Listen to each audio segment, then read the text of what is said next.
In this video, I'm going to show you how to mind map in 3 minutes flat. It's a quick start overview of how to mind map with 5 main principles. The 5 main principles are central image, keywords, curving branches, color, and images.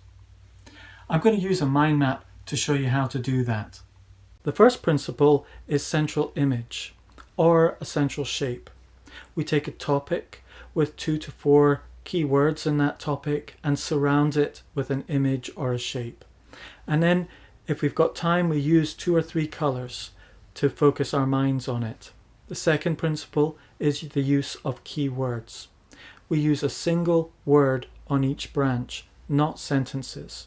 We unpack sentences down into their essential keywords, writing them down in capitals. And the order keywords are written down in mind maps is different from sentences.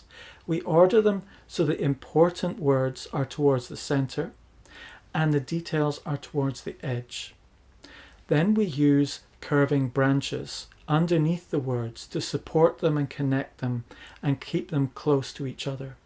The branches are ordered in clockwise order. Those are the first 3 principles of mind mapping.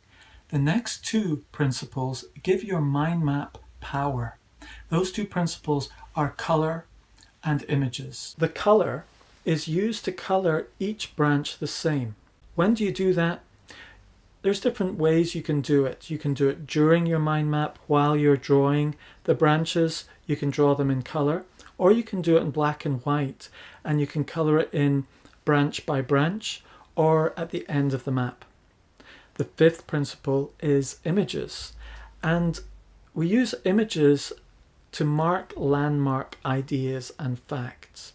The kind of images we use are symbols, simple images, and doodles. Those are the 5 main principles of mind mapping in a nutshell.